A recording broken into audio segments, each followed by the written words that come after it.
I'm going to give a very brief introduction to the Baha'i Faith. There is so much involved, and I didn't, when I was asked to do this, I wasn't even sure where to go. Do I go into the history? Do I go into the social aspects? So what I did was I took bullet points, and I really tried to condense this into something that's cohesive. But I would encourage people, because I probably won't do it justice, to go online and research based on the interests that you have. So I've been a member of the Baha'i community in Richmond Hill. Actually, we came to Canada in '76, we moved to Thornhill, and then we moved to Richmond Hill in '79. So I've been here since '79, and I've seen it grow from just a handful of people to, in the Richmond Hill, we have probably, I would say, close to about 800 members, including families and kids. So it's still fairly small, but we are growing. And to go into the history of the faith, I wanted to share with you that the predecessor to the Baha'i faith. There was what we call a twin manifestation. So there is the coming of the Bab, which if I were to give an analogy, it would be similar to that of John the Baptist to Jesus Christ. So he was the forerunner to Baha'u'llah, who was the prophet founder of the Baha'i faith. He declared his mission in 1844, and his mission was really actually paving the way for Baha'u'llah to come. The promised one of all ages, we believe, is Baha'u'llah. In the Babi movement, it lasted 6 years, the Bab's ministry, but he gained thousands of followers, and they were ultimately almost obliterated, extinct. They were executed. A lot of issues that happened with the community, a lot of uprisings by the clergy that had happened. And eventually the Bab himself was put to death by a firing squad in 1850. There's a movie that came out, it's called The Gate. The link is going to be provided in the presentation, which I assume is going to be sent to March after the meeting. So the Baha'i faith is the youngest Abrahamic religion, and its roots in Iran and Persia in the 19th century. So Baha'u'llah, Baha'is believe, is the latest in divine messengers to usher in a new age of human development. And he was born in 1817 into nobility, into a family that had ties with the government and ancestors and relations to the Shah. And he was actually offered a post to work within the government, but he declined to work in there. After the Bab was martyred, Baha'u'llah, he declared publicly in 1863 that actually he was the fulfillment of the Bab's mission. He was the promised one of all ages, and that was the beginning of the Baha'i faith. So there's a whole history here that I don't have the space to share right now. But he himself, he penned over 100 volumes. So there's hundreds of thousands of verses, including letters he wrote while he was in exile to the rulers and the kings. And the names of them are here. I'll move here. And in those letters, what he was saying, he called upon them through the leaders to work on building a just world civilization, on the oneness of humankind. So he urged the rulers to set aside all their differences and establish a system of collective security and move towards disarmament. And justice is a very fundamental theme in the Baha'i faith. You have to be fair, you have to show consideration for the well-being and the rights of everybody, but of the poor, and to work towards lasting peace. And he praised the system of representative government, duly elected, and he encouraged the abolishment of slavery. So you have to remember, this is in the 1800s. Next. So Baha'u'llah was banished from Iran in 1852. Remember, there was a lot of persecution that was going on. And after years of exile, he moved from Iran to Iraq, to Constantinople, to Adrianople, and this was all part of the Ottoman Empire. And finally to the prison city of Akka, which was known as the most great prison. The air was said to be so foul that when birds would fly, they would actually drop dead. It was a very, very trying time at that.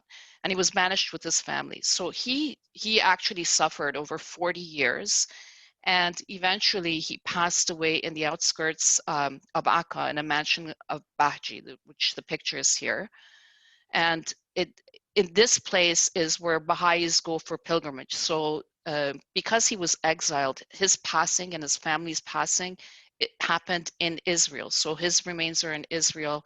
And the body of the Bab, actually, after 59 years of hiding, was eventually transferred, and the memorial is there. So the Baha'i Gardens in Haifa are a renowned spot in the world. So I would encourage you to Google it. Really beautiful. I've had the opportunity to be there about 5 times. So it's a fantastic place to be. And it's the most revered spot on the earth for the Baha'is. So the essence of the Baha'i faith and the teachings of Baha'u'llah, really the pivot of the message of the faith is unity. And he says that the well-being of mankind, its peace and security are unattainable unless and until its unity is firmly established. So what happened after Baha'u'llah passed? He put in his will and testament, he named his son Abdul Baha as the sole interpreter of his writings, and the person who people should turn to after his passing. So that after he passed it on to his son, his grandson Shoghi Effendi, and he became the guardian of the faith. And after that, it became the Universal House of Justice, and I'll talk about what that is in a minute when I talk about the Baha'i administration. So the Baha'i faith has no sect. It's one because it's very clearly defined and outlined in terms of how the administration works. But if I were to sum up the faith in the one word, it's unity, unity, unity. It's unity of religion, unity of races, unity of mankind. And the essence of unity really revolves around love.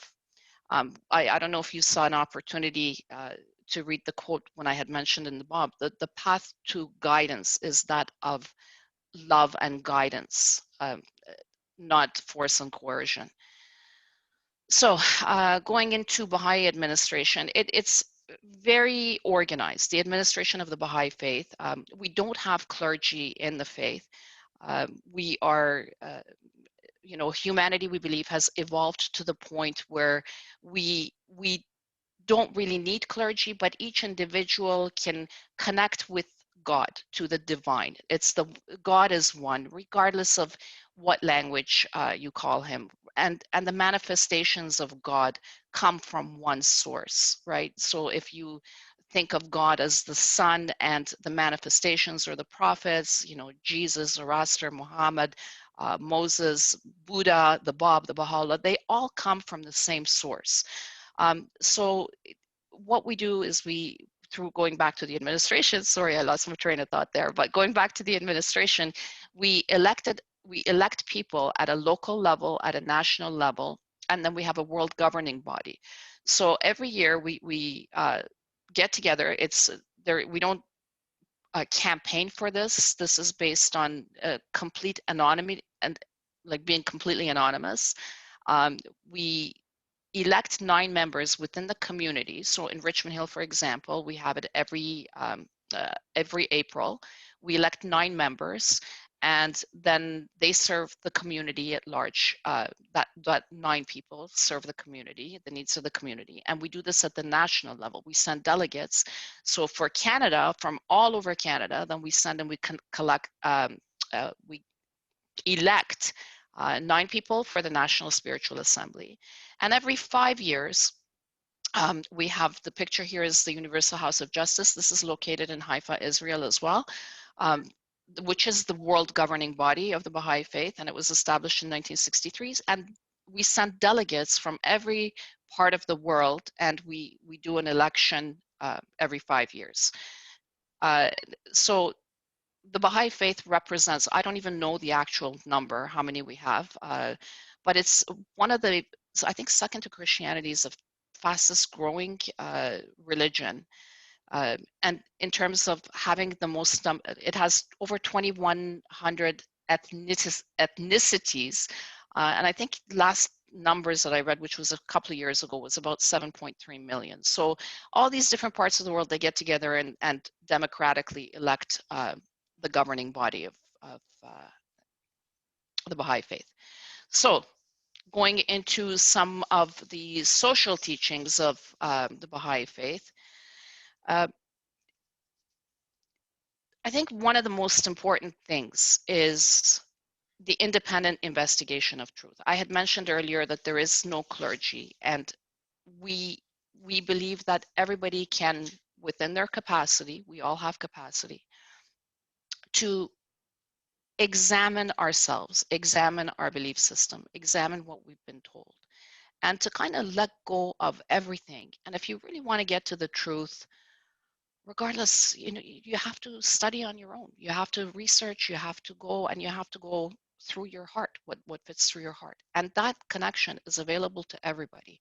And we all have the capability to understand. So when I talk about the faith, actually, I'm not talking from a member that knows any more or any less. I'm just talking and I'm sharing my opinion here. And you'll find that this messaging is consistent any part of the world that you go through the Baha'i community. One of the fundamental things that we talked about was unity. How do we achieve unity? Is elimination of prejudice of every kind, right? So whether it's racism, which is so prevalent, and you can see it particularly in the US, but it exists everywhere. Sexism, whether you're talking about class, you have to get rid of all of this. How else are you going to achieve unity? We are all members of one human family. There is that whole oneness of humanity. We talked about the foundations of all religions as coming from one God. Religion is progressive. We believe in the element of divine revelation being continuous. So if think about religion as a link in a single spiritual system that's progressively revealed, like a book, like chapters in a book, that tell an evolving story that's told by God to humanity. So Baha'u'llah is not going to be the last messenger of God.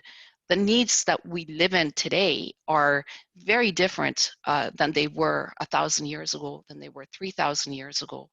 And humanity is continuously progressing. Our needs are going to be different. So the essence of the religions is one, but the social teachings may be very different 500 years or 1,000 years or 2,000 years from now. So we need to have this divine guidance should cause the bonding, which is in essence all of them do. It should cause love, affection, and joy, but also address the social things surrounding humanity in that day and age. Baha'is believe in the harmony of science and religion. So we say that religion without science becomes superstition, and science without religion is the core of materialism. So there has to be a harmony and balance between these things. Communication is crucial in building unity. So a universal compulsory language, a universal auxiliary language eventually, whatever that may be adopted in the future, it may be English, who knows, whatever it may be. But this builds the gap between people, right? So everybody can consult and communicate accordingly, do collaboration. Um, education. Education Without education, it's the root of ignorance. Ignorance is the breeding ground of prejudice. So, Baha'u'llah says that regard man as a mind rich in gems of inestimable value, and education alone can cause it to reveal its treasure. So that, man is born noble. So to think that we have this latent in us, it's there, and through education we can provide so much. And again, going back to elimination of prejudice of every kind, personally I always link the two of them together. If you want to keep people kind of at the lower level, keep them uneducated, don't allow them the opportunity. Equality of men and women is another feature of the faith. And think back to 1800s in the middle of Iran, when the first woman, she was actually a Babi, a follower of the Bab, who unveiled herself in an assemblage of men, and she stood up. Her name was Tahira, and this is in the 1850s, took off her veil, and she was executed. She was thrown in a well for her being Babi and for this act. And she said upon dying that when they were killing her, she said, "You can kill me if you like, but you cannot stop the emancipation of women."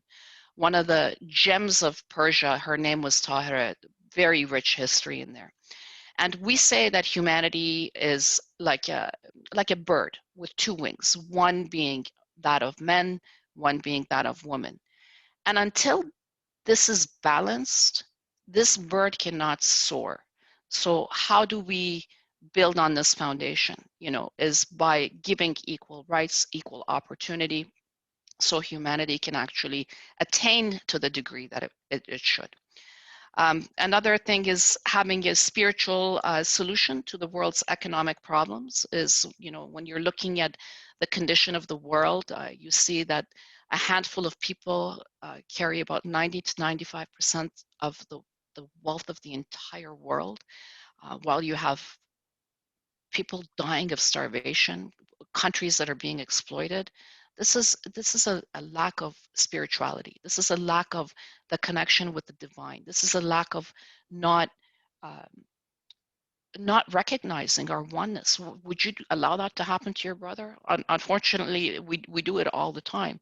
But this is one of the things, that there is spiritual solution to world's economic problems. And then, based on this whole oneness is the human rights for all. So Baha'u'llah says that you're fruits of one tree and the leaves of one branch. If we're all considered the same, we're all, on my hand, I have 5 fingers. We're all connected, right? And we should all have the same rights. So just to share a couple of quotes, and I'm almost done, and I know I'm saying it really fast, but based on the concept of progressive revelation that I mentioned earlier, Baha'u'llah says, be anxiously concerned with the needs of the age that ye live in, and center your deliberations on its exigencies and requirements. We're living in an age where really, really we need to have spiritual transformation within us. The world is, every generation says the world is falling apart, but there's serious fundamental issues that require the transformation of the heart in order to bring about unity. It says, "O people, consort with the followers of all religions in a spirit of friendliness and fellowship, regardless of whether you're Christian, Jew, Muslim, Baha'i, atheist, even atheist. Atheist is that we're all seekers. We seek, right? But what difference does it make? We need to connect with each other in friendship. And as to the station of man, he says, noble have I created thee, yet thou hast debased thyself. Imagine being born noble, being born out of love, being born with nobility. Rise then unto that which you were created for. Rise yourself up. And then everything around transformation, and this is from the Hidden Words, very mystical readings of Baha'u'llah. He says, my first counsel is this: possess a pure, kindly, and radiant heart, that thine may be a sovereignty ancient, imperishable, and everlasting. Anything that revolves around love comes from our heart. So to bring about unity, to bring about justice, to view humanity within the goodness of humanity as it should be seen from a spiritual level, from a divine level, not from this world that we've come to. It has to come from our heart. So that's it. What do we do as Baha'is? There is a lot that we do. I put a video. This is a one minute. I'm not going to link it because I can't test it. I tried testing it and I wasn't able to do it. But the links are here. I provided links at the end of the presentation. And you guys, if you want to go take a look at it. But how do we build communities? Right? United Nations, locally, nationally, and internationally. We engage a lot in public discourse, trying to kind of implement some of the teachings. This is not for, the teachings of Baha'u'llah are not for Baha'is, right? Because we are all one family. This is for the world. When we talk about elimination of prejudice and racism, this was a conversation that was had in the 1800s. When Abdu'l-Baha traveled to the States, he performed the first black and white interracial marriage. Was done through the Baha'i in the United States, right? So there's a whole, sorry? Okay, I think it was not muted. Anyway, personal transformation. Everything revolves around transformation of the heart, seeing the good in things, seeing the good in people, and bringing this kind of into social action, right? So social action is actually intended to promote economic and social progress of any given population. So because we come from so many different diverse backgrounds, whether you're a tribe in Africa or whether you're, having this kind of discourse and conversation, on the world stage and United Nations, whatever your belief and your background, it's not, we're not even allowed to proselytize. We're not to say we convert. I'm actually married to a Roman Catholic. There's no pressure at all here. But the reality of the faith is to try to transform the society for the better. So really, when you think about it, it's about uniting the world one heart at a time. And it may take time, but you start seeing the fruits of your endeavor, so to speak. So, we talked about unity as fundamental and pivot message of the Baha'i faith. Baha'u'llah says that the earth is but one country and mankind its citizens. And that's so powerful as a light of unity that it can illuminate the whole earth. And I'm going to close off with that. And I have, and here I have links and resources. The Baha'i.org is the World Baha'i website, the official website. There's some social action things that we're doing on the world stage and locally. Richmond Hill, we're in the middle of the construction. It's almost done, but you can feel free to visit it. And the houses of worship, we have some of the most beautiful architectural designs. If you actually go to watch some of the houses of worship that we have worldwide, from Germany to Samoa to Chile, Chicago, and A Year in Action. This is a very quick, short video of what we were doing through the pandemic and just prior to pre-pandemic, so to speak. And that is it.